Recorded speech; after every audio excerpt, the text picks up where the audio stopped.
کہ آج اللہ نے ہم کو دنیا کے اندر رسوا اور مایوس کر دیا.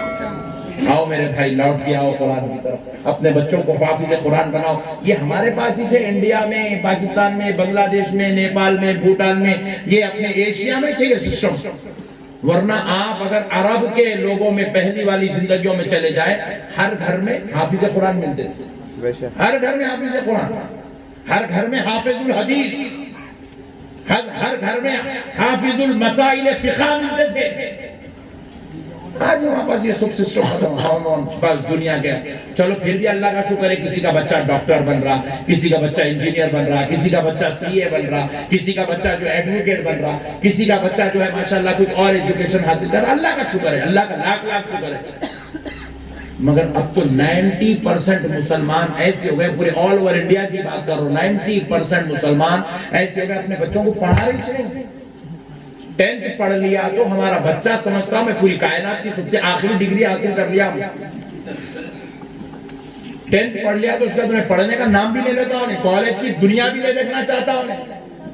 انہیں سوچتا خلاص اب میرے اتنا کائنات میں کوئی بھی قابل نہیں ہے. کیا کرتا, ٹماٹر کی بنڈی لے لیا نکل گیا, نہیں تو آٹو خرید لیا نکل گیا. 20-22 سال کی عمر میں آٹو چلا رہے ہیں بچے ہمارے, کچھ نہیں تو کچھ نہیں, آخری میں اولا, اوبر, کیب, ٹیمپو, ٹیکسی لے لیا, پیلی گاڑی, بنگال کے روڈوں پہ نکل گیا. کچھ نہیں, یہ ٹھیلا لگا لیتا, کہیں تو بھی بڑھ جاتا, ختم پکار لیتے بڑھ جاتا, 5 روپے کلو, 5 روپے کلو, 5 روپے کلو. کیا میرے بھائی یہ زندگی ہے؟ مسلمان ایسا نہیں ہوتا میرے بھائی. آپ 100-200 کے آدمی نہیں ہے جی. میں کئی مرتبہ لوگوں سے خطاب کرتے ہوئے کہا ہمارے مسلمان اتنا گر گیا, اتنا گر گیا, اتنا گر گیا. یہ الیکشن پیریڈ میں تو مسلمان کی کوئی ویلیو نہیں رہتی, اتنا نکال کے پھینکتے مسلمان کو, اتنا ذلیل و رسوا کرتے مسلمان کو. 2 مہینے سے کچھ نوجوان جو ہے کانگریس پارٹی کے لیے کام کر رہے ہیں. مثال دے رہا ہوں, کہاں ہوا نہ کو پوچھو, مثال دے رہا ہوں. 2 مہینے سے کانگریس پارٹی کے لیے کام کر رہے ہیں, گاڑیاں لے کے پھر رہے ہیں, جھنڈے لگا لے رہے ہیں, پٹیاں بن لے رہے ہیں, کانگریس کو ووٹ دو, ایم ایل اے صاحب کو ووٹ دو, وہ کرو, ان کو چیزوں اور نہ رہے. الیکشن سے 2 دن پہلے پٹھا پلٹ گیا, بی جے پی کو ووٹ دو کر رہا. ارے 2 مہینے سے کانگریس کی پٹی پٹا ڈال لے کے پھرا گلے میں, 2 دن پہلے بی جے پی دیا. بولے مولانا روزانہ انہیں 200 دے رہا تھا, انہیں 500 دے رہا تھا. یہ ہو گئی ہے 500 روپے 200 روپے میں بک جاتا جی مسلمان. اتنی گر گئی ہے میری قوم, اللہ اکبر کبیرہ. کیا ہوگا یہ قوم کا, کیسے اٹھے گی یہ قوم, کیسے آگے بڑھے گی یہ قوم. اتنے مت گرو میرے بھائی. آؤ, ہم کس کی امت ہے میرے بھائی؟ جس نبی کی ہم امت ہے نا, اللہ نے اس کا دوجا پیدا نہیں کیا, اللہ نے اس کا ثانی پیدا نہیں کیا, اللہ اس کے اخلاق کے جیسا کسی کو اخلاق نہیں دیا. اللہ اس نبی کو جو جیسا کردار دیا ویسا کردار کسی کو نہیں دیا. اللہ نے اس نبی کو جو مرتبہ دیا ویسا مرتبہ کسی کو نہیں دیا. اللہ نے اپنے نبی کو جیسا بے مثل و مثال بنایا ویسا کسی اور کو نہیں بنایا میرے بھائی. ہم اس نبی کی امت ہو کر ہم اگر نعوذ باللہ من ذالک استغفر اللہ, ہم جو ہے اتنے گرے ہوئے کام کریں گے تو ہماری اپنی آخرت بھی برباد, دنیا بھی برباد, یہاں بھی ذلیل و رسوا, وہاں بھی ذلیل و رسوا. آؤ میرے بھائی, آج قسم کھا لو مدینے والے مصطفیٰ کے غلام بن کے جیے گے انشاءاللہ. اے بنگال ہوڑا والو, ارے تم ایسے بن جاؤ, اگر تم 2 کلومیٹر دور سے آ رہے ہو, آنے والا تم کو آتا ہوا دیکھ لے تو یہ نہ کہے فلانا بیٹا, فلانا باپ, فلانا بھائی, فلانا دوست آ رہا ہے. دیکھنے والا کہے دیکھو دیکھو مدینے والے مصطفیٰ کا غلام آ رہا ہے. بناؤ میرے بھائی, اپنی کیفیات اپنے اندر پیدا کرو. یہ جو حافظ قرآن یہاں آپ کے سامنے بیٹھے ہیں, میرے مصطفیٰ ارشاد فرماتے ہیں حافظ قرآن قبرستان میں قدم رکھتا ہے. حافظ قرآن کے قدم رکھتے ہی پورے قبرستان کے عذابی مردوں پہ سے عذاب اٹھا لیا جاتا ہے. سبحان اللہ. جب تک حافظ قرآن قبرستان میں ٹھہرا رہتا ہے عذاب رک جاتا ہے، واپس نہیں آتا۔ حافظ قرآن قبرستان سے نکل گیا، عذاب واپس آ گیا۔ پھر ایک روایت ہے، میرے آقا ارشاد فرماتے ہیں عالم دین، حافظ قرآن سے بڑا مرتبہ ہے عالم دین۔ عالم دین جیسے ہی قبرستان میں قدم رکھتا ہے، عالم دین کے قدم رکھتے ہی اللہ کے حکم سے پورے قبرستان کے عذابی مردوں پر سے عذاب اٹھا لیا جاتا ہے۔ حافظ قرآن قبرستان سے نکل گیا، عذاب واپس آ گیا۔ عالم دین قبرستان سے واپس نکل گیا، عذاب واپس نہیں آیا۔ عذاب واپس کب تک نہیں آتا؟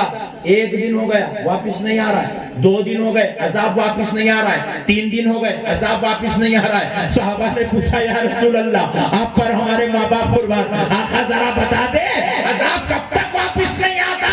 پیارے مصطفیٰ نے کہا عذاب عالم دین کے قدم کی برکت سے عذاب اٹھا لیا گیا تو 40 دن تک عذاب واپس نہیں آتا۔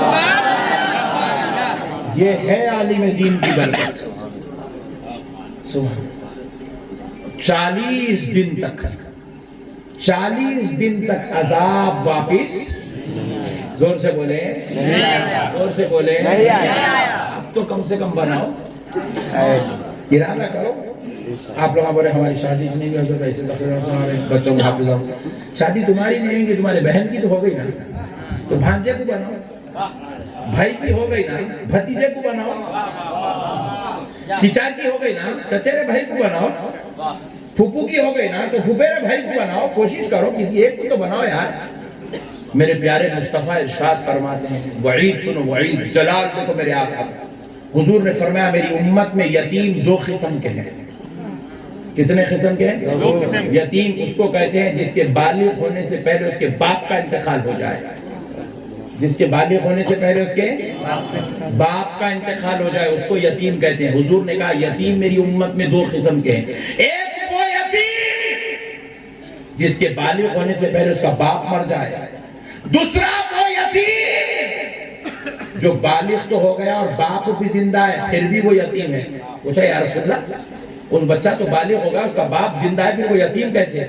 حضور نے کہا ایسے باپ کا ہونا نہ ہونا دونوں برابر ہے جس باپ نے اپنے بچے کو علم دین نہ سکھایا ہو۔ آج ہمارے بچوں کو قرآن پڑھنا نہیں آ رہا میرے بھائی، تجوید سے ہمارے بچے واقف نہیں ہیں، تجوید سے واقف نہیں ہمارے بچے، قرآن کے مخارج سے واقف نہیں ہیں، تلاوت سے واقف نہیں ہمارے بچے۔ سکھاؤ میرے بھائی، اپنے بچوں کے ساتھ اتنا برا سلوک مت کرو۔ آپ میں سے میں سب سے سوال کرتا ہوں، اللہ کو حاضر ناظر جان کے ذرا میرے سوال کا جواب دو، کون کون ایسا باپ ہے یہاں پر جو چاہتا ہے اس کی اولاد دوزخ میں جائے؟ ایک مرتبہ ہاتھ اٹھا دے۔ ارے واہ، کوئی بھی نہیں چاہتے اولاد دوزخ میں جانا؟ کیسا جانا میرے بھائی، کیسا، کون چاہیں گا، کون سا باپ؟ یہ ٹیسٹنگ بھی تھی، تقریر سن رہے نہیں سن رہے بلکہ ماشاءاللہ سب سن رہے ہیں، نیند میں کوئی بھی نہیں الحمدللہ۔ دیکھو ایک پیر کو چمٹی کاٹی بچے کے تو بچے کو تکلیف ہوتی مگر درد باپ کو ہوتا۔ آپ اپنی اولاد کے ایک چمٹی کاٹنے کا درد برداشت نہیں کر سکتے تو پھر تمہاری آنکھوں کے سامنے اولاد کو کھینچ کے دوزخ میں ڈالا جائے گا، کیسے برداشت کریں گے میرے بھائی؟ کیسے برداشت کریں گے میرے بھائی؟ ہماری آنکھوں کے سامنے ہماری اولاد کو دوزخ میں ڈالا جائے گا، کیسے برداشت کرتے میرے بھائی؟ خدا رائے مسلمانوں اپنے بچوں کو بچاؤ دوزخ کی آگ سے۔ اسی لیے تو رب نے قرآن میں کیا کہا، یا ایھا الذین آمنوا وَأَهْلِيكُمْ نَارًا۔ سبحان اللہ۔ رب فرماتا ہے اے ایمان والو، کان کھول کے سنو میرے بھائی، ترجمہ سنو، اے ایمان والو خود بھی بچو اور اپنے گھر والوں کو بچاؤ دوزخ کی آگ سے۔ سبحان اللہ۔ ہم چھوڑ دیے میرے بھائی، پیدا کرے دنیا میں چھوڑ دیا اولاد، تو جاؤ بیٹے جاؤ، کیا کرتے کرو جاؤ۔ چھوٹے چھوٹے ہمارے بچے 10th کلاس کے ہمارے بچے سگریٹ پی رہے ہیں، 12th کلاس کے ہمارے بچے ڈرگس گانجا افیم کا استعمال کر رہے ہیں، ہمارے بچے 20 سال کی عمر میں ہیں پولیس اسٹیشنوں میں، ہمارے بچوں کے نام چوری کے کیس میں، زنا کے کیس میں، ریپ کے کیس میں نام لکھے جا رہے ہیں۔ خدا رہا مسلمانوں اپنی اولاد کی حفاظت کرو۔ سنو میرے پیارے بھائیوں، کچھ بھی نہیں ہوا جی، اے بابو بیٹھ کیا ہوتا چپ بھی نہیں ہوتا، بولتے بھی آئیں گے لائٹ لو، ایسا دیکھ رہے ہیں آپ جا کے جنگ کر رہے ہیں اور لائٹ کر دیں میں آؤں نا، ٹینشن نہ کرو۔ میرے پیارے بھائیوں قربان جاؤ میرے آقا کریم صلی اللہ علیہ وسلم، تاجدار کائنات صلی اللہ تعالی علیہ وسلم ارشاد فرماتے ہیں، میرے آقا کریم صلی اللہ علیہ وسلم ارشاد فرماتے ہیں، انشاءاللہ سننے کے بعد عمل کریں گے نا بھائی، کریں گے نا انشاءاللہ۔ نبی مکرم صلی اللہ تعالی علیہ وآلہ وسلم نے فرمایا تم دونوں میں سے کوئی ایک بنو، تم دونوں میں سے ایک بنو، سیکھنے والے بنو، قرآن کا علم سیکھنے والے بنو، یا قرآن کا علم سکھانے والے بنو۔ ہم لوگ کہیں میں بھی نہیں ہے نا میرے بھائی، نہ سیکھنے والوں میں ہے نہ سکھانے والوں میں ہے، ہم لوگ خالی دیوانے حرکتیں کرنے والوں میں۔ میں آپ سے ایک سوال کر رہا ہوں، جنت میں جانا چاہ رہے ہیں بھائی؟ ذرا ایک مرتبہ ہاتھ اٹھا دو، کون کون جانا چاہ رہے ہیں پلیز، ڈونٹ مائنڈ۔ پورا ہوڑا جنت میں، سبحان اللہ، واہ واہ واہ واہ، سبحان اللہ سبحان اللہ۔ اچھا تو آپ لوگ جنت میں پھگڑ کا گھر سمجھے، جنت داڑیاں کاٹے تو جنت مل جاتی، بیویوں کو مارے تو جنت مل جاتی، قرآن کو پلٹ کے نہیں دیکھے تو جنت مل جاتی، نماز نہ چھوڑ دیے تو جنت مل جاتی، ایسا سمجھے، ایسا سمجھے آپ؟ میرے پیارے بھائیوں اللہ کا واسطہ ایسا مت سمجھو، جنت وہ پاک گھر ہے، وہ پاک گھر ہے جہاں پر میرے مصطفیٰ رہتے ہیں، جنت وہ پاک گھر ہے جہاں خدائے رب ذوالجلال کا ہر جنتی کو دیدار ہوتا ہے۔ اللہ اللہ اللہ اللہ اللہ، جنت جنت حافظ قرآن کو جنت کے دروازے پہ چھوڑا جائے گا، کہاں پہ؟ جنت کے دروازے پہ، اور اللہ کی طرف سے حکم ایک ایک آیت پڑھتا جا، ایک ایک درجہ چڑھتا جا۔ سبحان اللہ سبحان اللہ۔ جب حافظ قرآن الحمد سے لے کے والناس تک پڑھیں گا، جب والناس پر پہنچیں گا، سورہ ناس پڑھیں گا، پوری قرآن پڑھیں گا، تو فرمایا جاتا ہے جب حافظ قرآن دیکھیں گا تو اس کے ارد گرد میں قرب و جوار میں اس کے صرف انبیاء ہی انبیاء نظر آئیں گے، صرف انبیاء نظر آئیں گے، اتنے اونچے مقام تک پہنچ جائے گا حافظ قرآن۔ اللہ، وہ ہمیشہ ہمیشہ کی زندگی ہے۔ وہ یہاں پر کتنے گئے؟ 50 سال 60 سال 70 سال 80، گاڈ گفٹ 90، فضل خدا 100۔ فضل جو ہے 10,000 میں ایک کو ملتا، گاڈ گفٹ 5,000 میں ایک کو ملتا۔ اس میں اپنا نام ہے کہ نہیں؟ نہیں، 70 تک بھی پہنچ گئے تو اللہ تیرا لاکھ لاکھ شکر، یہاں تک تو آئی گاڑی میں نہیں۔ یہ 50 60 سال 70 سال کی زندگی ہے، وہاں ہمیشہ ہمیشہ کی زندگی، وہاں کبھی موت آنے والی نہیں ہے، وہاں کبھی موت آنے والی نہیں ہے۔ تو اب ذرا سوچو، ہم حافظ قرآن بنا دیے، ہمارا بچہ ہمیشہ ہمیشہ ہمیشہ ہمیشہ کی زندگی میں مست ہے، انبیاء اکرام کے زمرے میں، ان کے قرب و جوار میں، ان کی رحمتوں میں بیٹھا ہوا ہے۔ ہونا نہیں ہونا ایسا، ہونا نہیں ہونا آپ کے بچے آپ جنت میں جاؤں گا، کیا ایسا جاتے میرے بھائی جنت میں؟ کئی مسلمانوں تو ایسے طہارت سے اتنے رہے ہیں، جنت میں جاؤں گا، بہت بڑا خطرناک کی طرح بات کو، جمعے کو نماز پڑھا تو پھر جمعے کو نماز پڑھ رہا، پھر بول رہا جنت میں جاؤں گا، کبھی زندگی میں قرآن کھول کے نہیں دیکھ رہا، پھر بول رہا جنت میں جاؤں گا۔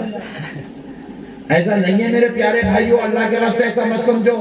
ابھی جس آپ بایزید بستامی کی بات سن رہے تھے، وہ سرکار سیدنا بایزید بستامی رحمت اللہ علیہ جمعہ کا دن غسل کرنے کے لیے اپنے محلے کے بیچوں بیچ غسل خانے کو تشریف لے جا رہے ہیں، کیونکہ پہلے گھروں میں بیت الخلا حمام خانہ وغیرہ نہیں ہوتا تھا، محلے کے بیچوں بیچ بنایا جاتا تھا، سارے محلے والے وہاں جا کر اپنی جو ہے ناپاکی کو دور کرتے غسل کرتے تھے۔ تو پیارے بزرگ اور دوستو، جب بایزید بسطامی پہنچے، جمعہ کا دن ہے، غسل کی نیت سے پہنچے، تو اس دروازے پر وہاں پر ایک غسل خانے کی نگہبانی کرنے والا، صاف صفائی کرنے والا، دیکھ رکھ کرنے والا تھا۔ اس نے بایزید بسطامی کو اندر داخل ہونے سے روک دیا، کہا اے اللہ کے پیارے، اے اللہ کے ولی، میرا پہلے معاوضہ تو دے دے، میں اس کی دیکھ رکھ کرتا ہوں، صاف صفائی کرتا ہوں، میرا پہلے پیسہ دے دو، پھر اندر جا کر غسل کر لینا۔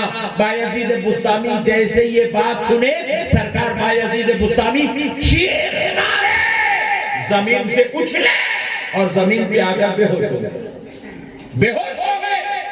سرکار بایزید بسطامی کے بے ہوش ہونے پر کوہرام مچ گیا، سارے لوگ بستان کے لوگ جمع ہو گئے، سب ان کے قریب آ گئے، پوچھنے لگے کیا کیا تو نے بایزید بسطامی کے ساتھ، ایسا کیا کیا کہ یہ بے ہوش ہو گئے؟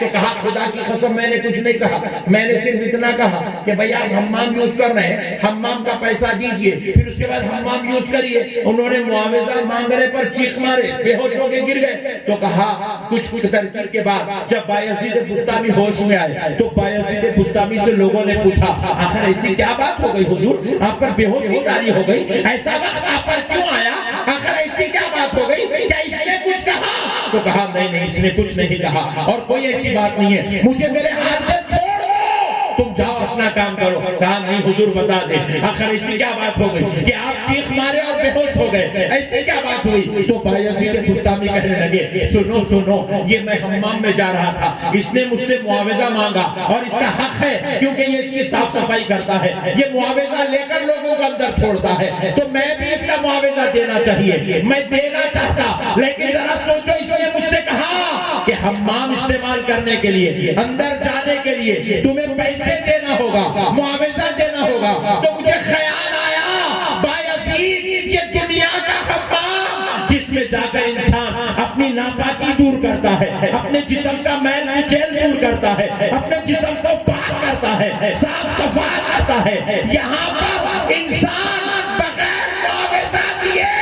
نہیں جا سکتا۔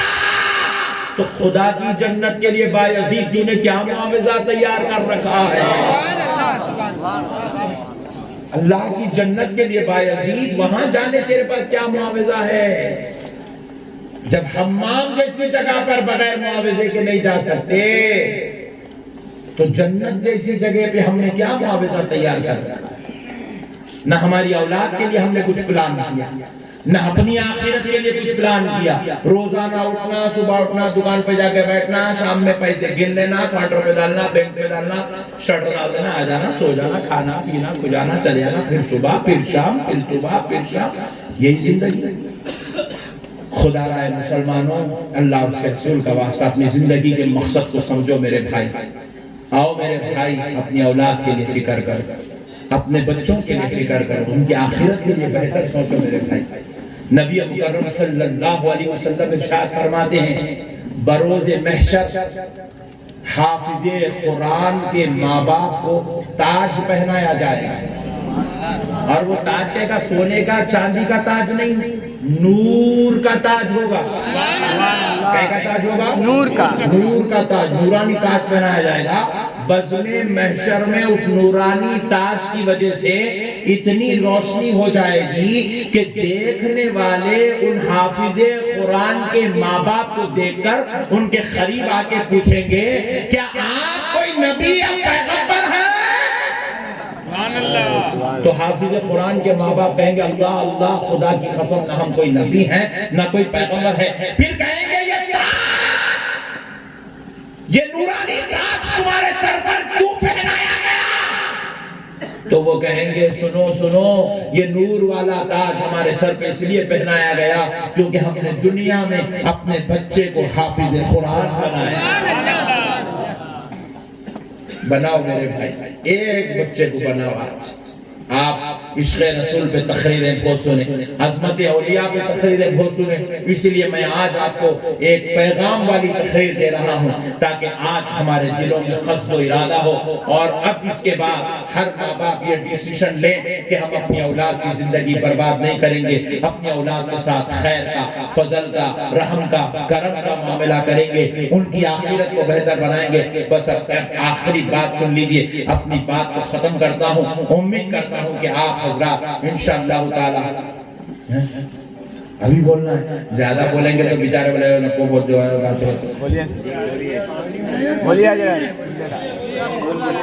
بولیے۔ اچھا ایک بار درود پڑھ لو۔ اللہم علی محمد صلی اللہ علیہ وسلم لخلق باری محمد صلی اللہ علیہ وسلم صلی اللہ علیہ وسلم۔ سنو پیارے دوستو،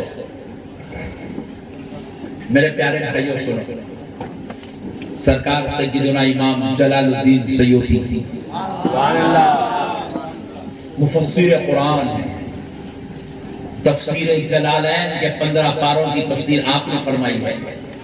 امام جلال الدین سیوطی رحمت اللہ علیہ کعبہ شریف کا غلاف پکڑ کے دعا کرنے لگے، اے اللہ مجھے تیرے نبی کی حدیثوں کا حفظ عطا فرما، اے اللہ مجھے حدیثوں کا حافظ بن۔ اللہ رب العزت نے سرکار جلال الدین سیوطی کی یہ دعا قبول کی، اور ہوا کیا؟ دعا قبول کی بحمد اللہ تعالی۔ سرکار امام جلال الدین سیوطی رحمت اللہ علیہ یہ جب دعا کیے تو آپ کی عمر اس وقت 17 سال کی تھی۔ کتنے سال کی تھی؟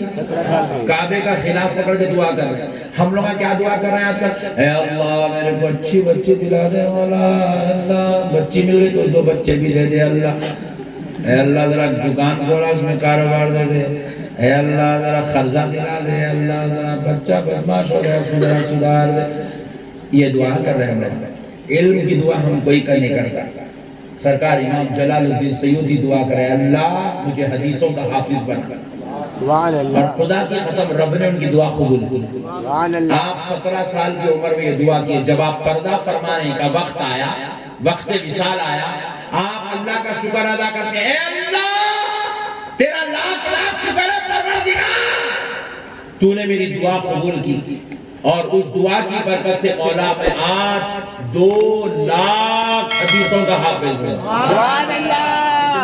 2 لاکھ، ذرا زور سے بولو، اور ذرا زور سے، 2 لاکھ حدیثوں کا حافظ ہوں۔ امام جلال الدین سیوطی رحمت اللہ علیہ فرماتے ہیں، اے اللہ تیرے حکم سے مجھے صرف 2 لاکھ حدیثیں ملی، اس لیے 2 لاکھ ہی یاد کیا، اگر اور بھی 2 لاکھ مل جاتی تو میرے مولا میں وہ بھی یاد کر لیتا۔ سبحان اللہ۔ اور بھی 2 لاکھ ملتی تو یاد کر لیتا۔ میرے پیارے بھائیوں، یہ ہے ہمارے علماء کی شان، 2 لاکھ حدیثوں کے حافظ گزرے ہمارے علماء۔ سرکار سیدنا امام احمد بن حنبل رحمت اللہ علیہ 7.5 لاکھ حدیثوں کے حافظ تھے۔ سبحان اللہ۔ کتنے؟ 7.5 لاکھ۔ سے بولو، 7.5 لاکھ۔ 7.5 لاکھ حدیثوں کے حافظ تھے۔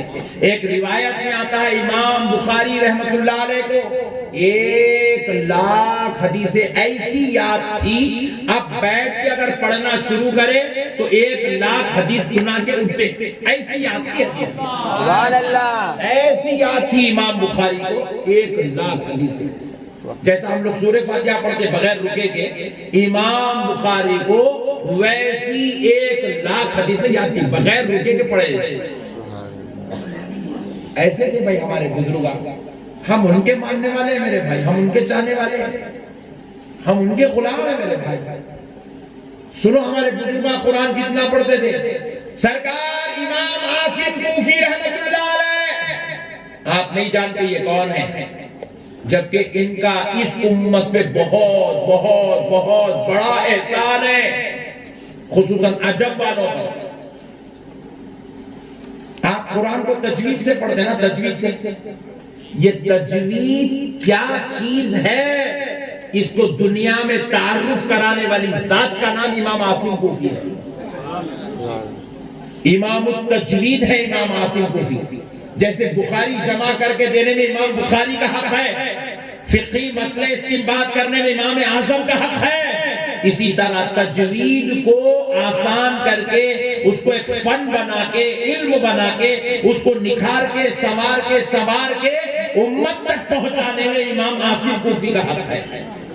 امام عاصم کوفی رحمۃ اللہ علیہ کے دو خاص شاگرد ہیں، ایک کا نام امام شعبہ ہے اور ایک کا نام امام حفص ہے.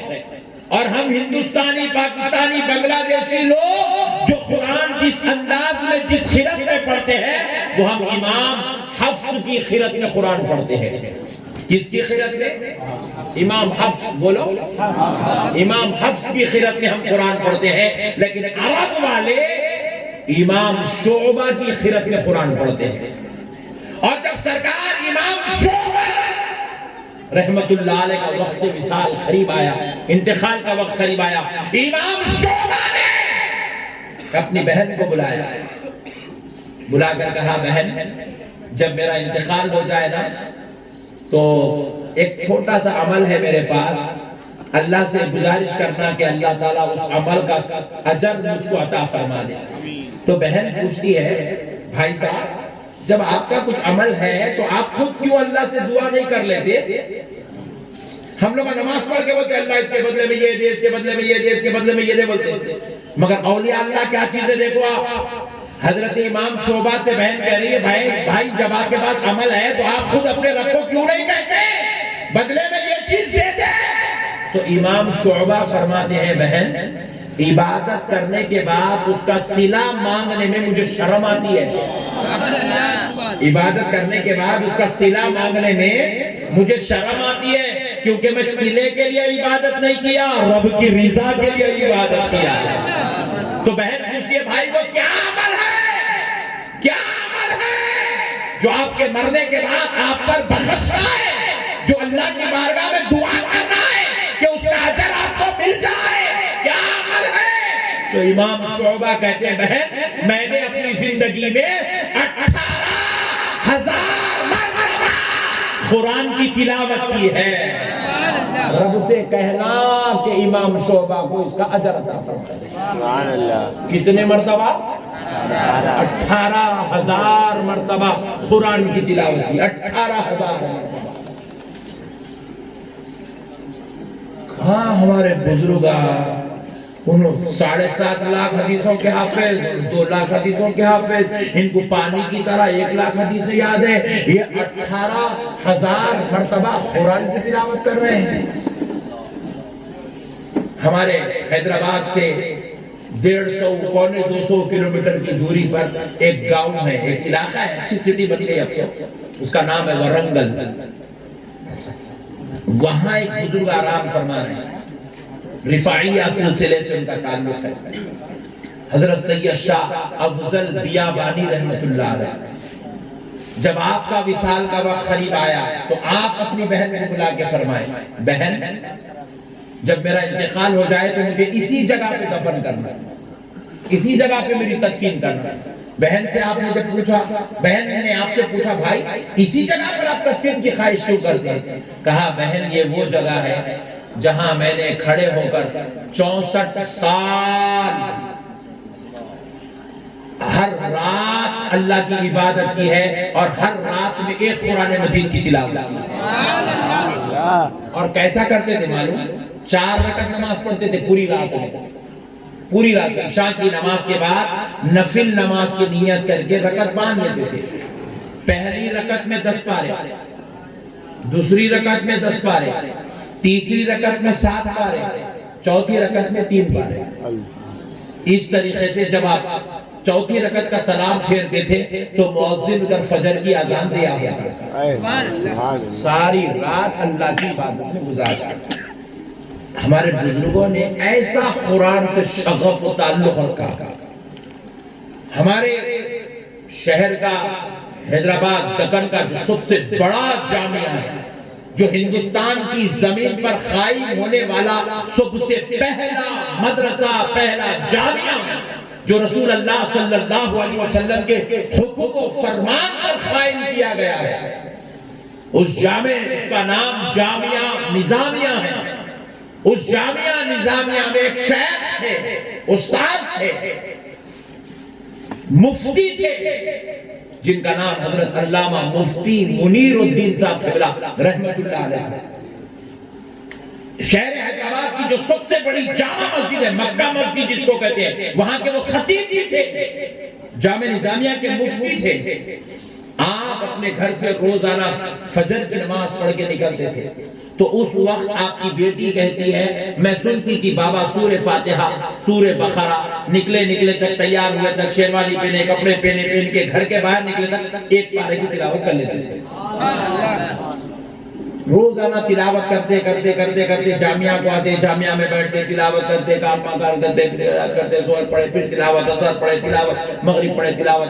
بیٹی فرماتی ہے عشاء کی نماز کے بعد جب بابا حضور بستر پہ تشریف لے جاتے، میں اپنے کانوں سے سنتی 30ویں پارے کی تلاوت فرماتے رہتے. روزانہ ایک قرآن مجید کی تلاوت فرماتے. ہمارے بزرگ اتنا قرآن سے تعلق رکھے ہوئے، وہ قرآن کو کبھی نہیں چھوڑے، کبھی نہیں بھولے. آج اللہ ان بزرگوں کو ہمیں بھولنے نہیں دے رہا ہے. آج ہم وہ بزرگوں کے جو ہے نام لے رہے ہیں، ان کا تذکرہ کر رہے ہیں، ان کی باتیں کر رہے ہیں، ان کی بات ہو رہی ہے. تو یہ کیا ہے؟ یہ قرآن کا معجزہ ہے، یہ قرآن کی تلاوت. میرے پیارے بھائیوں، آپ بول رہے ہوں گے مولانا یہ سب باتیں اچھے مولانا، مگر قرآن کو پڑھنا کیا مولانا؟ روزانہ پڑھنا میرے بھائی، پڑھنا. کیونکہ اللہ نے یہ جو کتاب بنائی ہے نا، خدا کی قسم، آپ کو بی پی ہے، اس میں ایک آیت ہے، اس کا ورد کرو، بی پی دور ہوتی ہے. آپ کو شوگر ہے، اس میں ایک آیت ہے، ھذا ملح اجاج. یہ آیت کا ایک ٹکڑا ہے، اس کا معجزہ میں بھی اپنی آنکھوں سے دیکھا.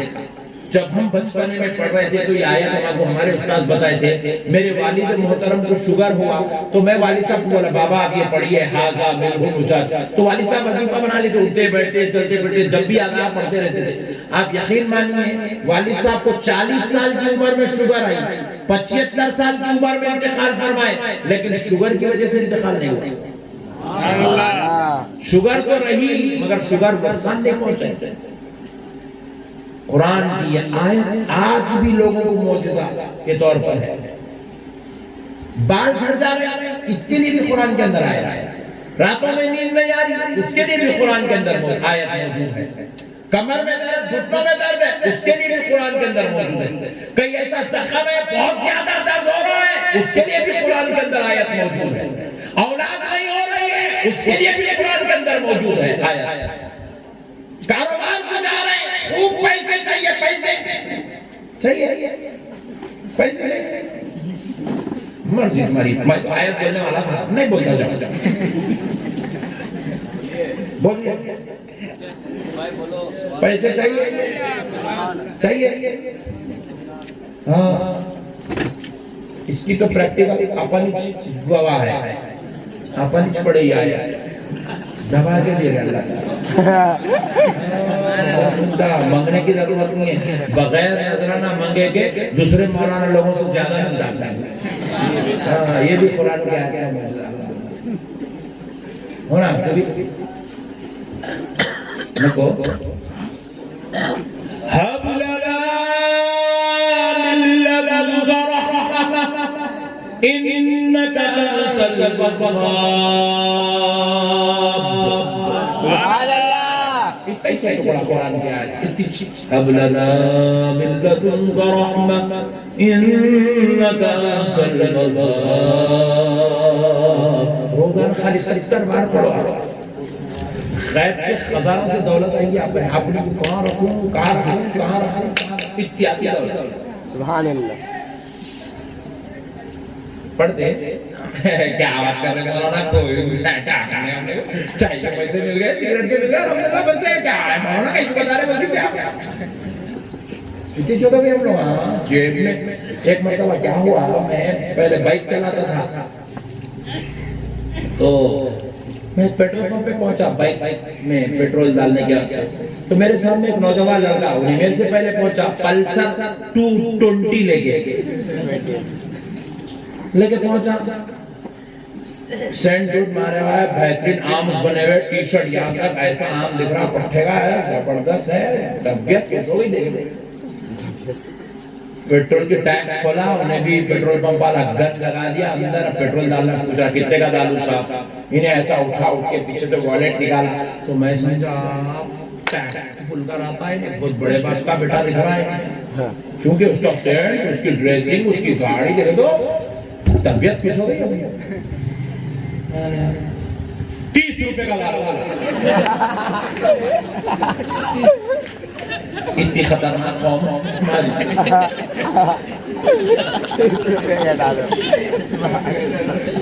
پیسے رکھو بھائی اپنے کو، پیٹرول 30 روپے ہے تو بس ہے اپنے پاس، سگریٹ کے 20 روپے ہونا، چائے کے 30 روپے ہونا، برکات زندگی گزر کے بولے آپ کا الحمدللہ بس اللہ تیرا شکر ہے خود دے دیا گیا۔ ایسا مت بولو میرے بھائی، کوئی غریب تمہارے گھر پہ آیا نا مایوس ہو کے نہیں جانا، اور تمہارا ہاتھ کبھی ایسا نہیں رہنا، ہمیشہ تمہارا ہاتھ ایسا رہنا، تم دینے والے بنے۔ یہ پورے مولانا لوگ مدرسے بھی دبا کے دیتا ہوا، مسجد والے 8,000 دیتے 1,000 دیتا بھائی، ایسا رہنا قصہ۔ اپن اس مولانا کو رہے ذرا اعلان کرو نا، میرے کو چندہ دلانا مسجد میں لے ہوگا، مولانا کو رہے مردہ نکلو رہے تیرا تو بھی کو آیا، ہمارا کچھ نہیں مل رہا تیرا پیسے لا کے دیتے۔ ایسے مت بنو میرے بھائی، دینے والے بنو یار، کھلانے والے بنو۔ تمہارے گھر کو کوئی آیا نا تو یہ یقین کے ساتھ اس کا تو کھانا ملتا ہی ملتا ہوگا۔ ماشاءاللہ رہنا اپنے پاس مست رہنا، اللہ کے فضل سے سرکار کے صدقے میں ایسے رہنا، کام کے ساتھ اپن حج کرے ہوئے رہنا، اپنی بیگم حج کرنا، اپنے ماں باپ حج کرنا، اپنے اولاد اپنے بچے حج کرنا، پورے حاجیاں رہنا خاندان میں اپنے گھر میں، الحمدللہ اتنا کمانا۔ ایک اچھی بات ذہن میں آ رہی بول دے، امیر بنو، امیر کیا بنا بولا؟ امیر، ذرا زور بولو، امیر بنو، غریب نہیں بننا، غریب ہرگز نہیں بننا، ہرگز نہیں بننا۔ آپ کچھ بولو امیر کیوں بننا؟ امیر غریب کی بنسبت 500 سال پہلے جنت میں جاتا ہے۔ کتنے سال پہلے؟ 500۔ زور سے بولو 500۔ امیر پہلے جنت میں جاتا، غریب بعد میں جاتا جنت میں۔ آپ بولیں گے یہ کیا ہے مولانا، نیا فلسفہ تک سمجھے نہیں، غریب ہے اچھا ہے، غریب ہے اچھا ہے، آپ بول رہے امیر اچھا ہے۔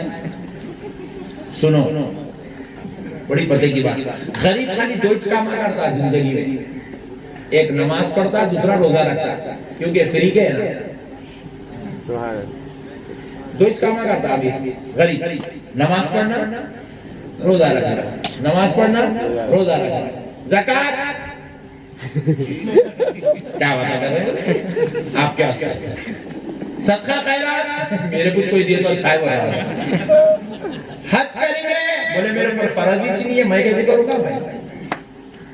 پتا چلا غریب حج نہیں کرتا، غریب زکات نہیں دیتا، غریب صدقہ خیرات نہیں کرتا، غریب بچے کی شادی میں حصہ نہیں لیتا، غریب مسجد کے کسی کام میں حصہ نہیں لیتا، غریب کے سامنے سے اگر کوئی مسجد کے لوگ چندہ لے کے رکھ لے تو خوب ایسا اندر ہاتھ ڈال کے مت کے نکالو تو 2 روپے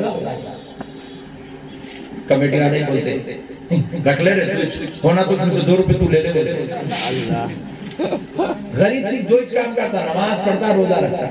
امیر کو دیکھو نماز بھی پڑھتا، روزے بھی رکھتا، زکات بھی دیتا، حج بھی کرتا، امی ابا کو حج کراتا، بیگم کو بچوں کو عمرہ کراتا، خاندان کے غریب بچوں کی مدد کرتا، مسجد بن رہی بولا مینار میری طرف سے، محراب میری طرف سے، یا نہیں تو یہ 25 جانماز میری طرف سے، یہ نہیں تو یہ 4 پنکھے میری طرف سے، کولر یا اے سی میری طرف سے، یہ ہو گیا۔ پھر اس کے بعد امیر کے پاس مدرسے والے پہنچے، صوفی صاحب کے مدرسے کے لوگ پہنچے، امیر صاحب بولے کتنے بچے حافظ بنے؟ 6 بچے، بولے ایک بچے کی فیس کتنی ہوئی؟ بولے سال کی 10,000 روپے، 20,000 روپے، 30,000 روپے، بولے وہ سال بھر کی فیس میری طرف سے۔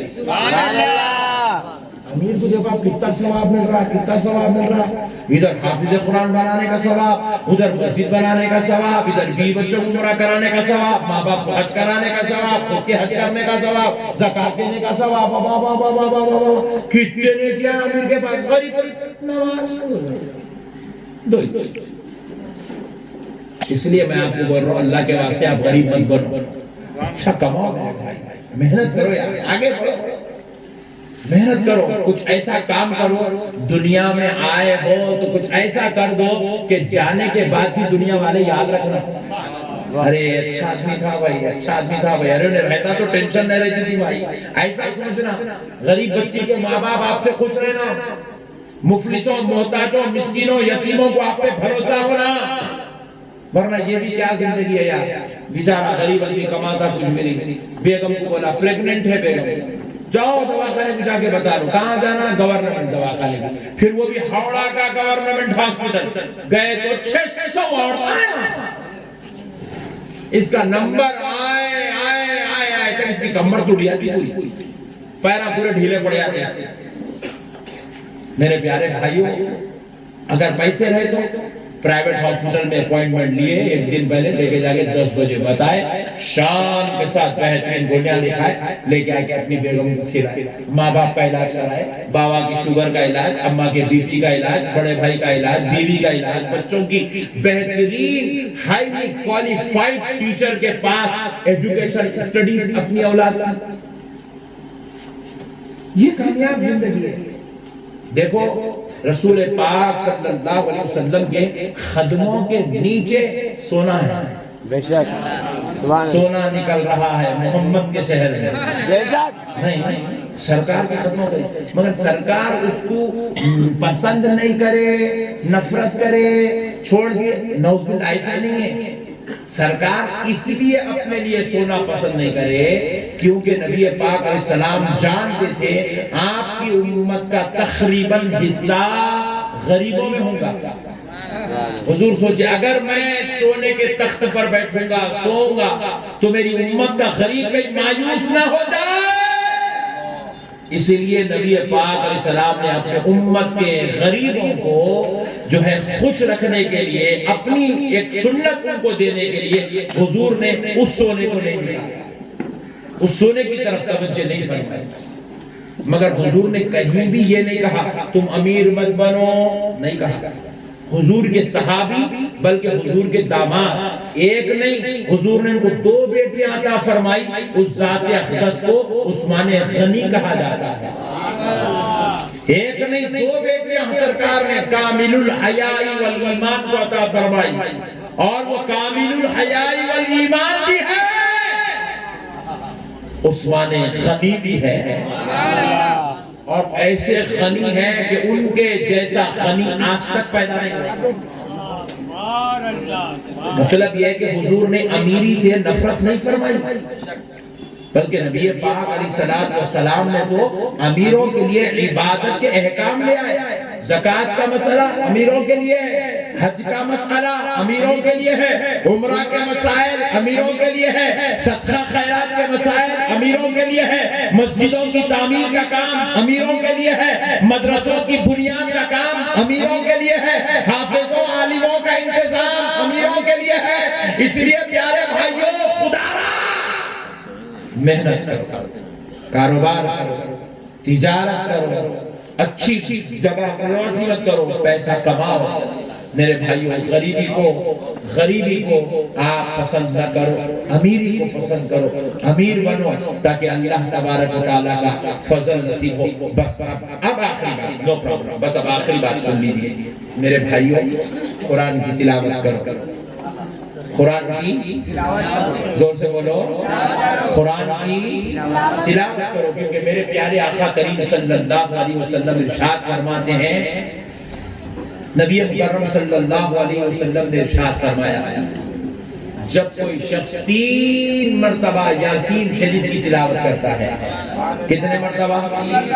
ذرا زور سے بولو، اگر اس کے گناہ سمندر کے پانی کے خطرات کے برابر بھی ہو، تلاوت یاسین کی برکت سے اللہ اس کے گناہوں کو مٹا دیتا ہے، اللہ اس کے گناہوں کو مٹا دیتا ہے، اللہ اس کا سینہ روشن کر دیتا ہے۔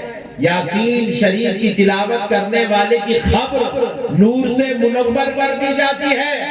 یاسین قرآن کا دل ہے، اور جو اس سے تعلق رکھتا ہے اس بندے کا دل بھی روشن و منور ہو جاتا ہے۔ تاجدار کائنات نے ارشاد فرمایا، لوگوں یاسین شریف کی تلاوت کرو، یہ تمہارے لیے دنیا میں بھی روشنی کا کام کرے گی، آخرت میں خبر میں بھی روشنی کا کام دے گی۔ یاسین شریف پڑھنے والے کی خبر روشن و منور ہوتی ہے، اندھیری نہیں ہوتی۔ سرکار سیدنا عثمان ابن عفان رضی اللہ تعالیٰ عنہ کے سامنے جب دوزخ کا ذکر آتا تو آپ بہت روتے،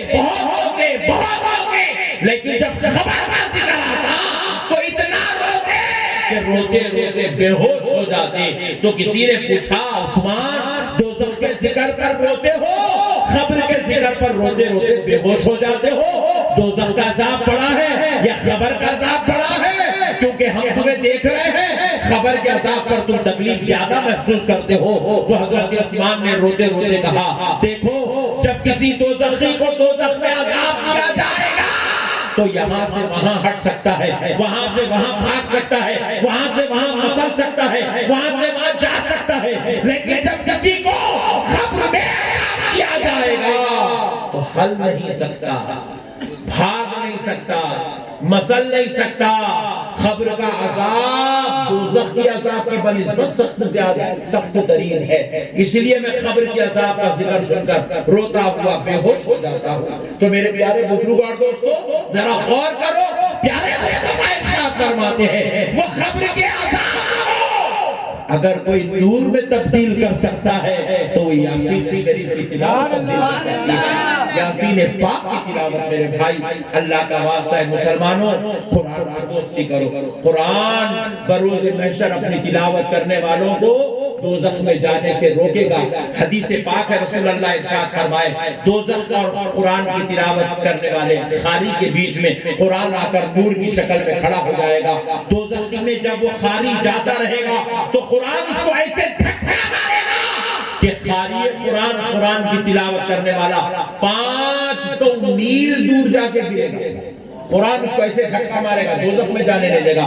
پوچھا جائے گا تو کون ہے جو دوزخی کو دوزخ میں جانے سے روک رہا ہے؟ تو وہ نور عرض کرے گا، اے اللہ میں تیرا قرآن ہوں، اور یہ وہ شخص ہے جو روزانہ مجھے تلاوت کیا کرتا تھا، جو روزانہ مجھے پڑھا کرتا تھا، اور اللہ تیرا وعدہ ہے قرآن کے پڑھنے والے کو تو دوزخ میں داخل ہونے نہیں دے گا، اس لیے میرے اللہ اس کو میں دوزخ سے بچانے کے لیے اس کی شفاعت کرتا ہوں۔ مولا میں قرآن ہوں، تیرا کلام ہوں، اس خاری کے حق میں میری شفاعت قبول فرما۔ تو اللہ اس خاری قرآن کی شفاعت قبول کرتا ہے اور اس بندے کو جنت میں جگہ عطا فرماتا ہے۔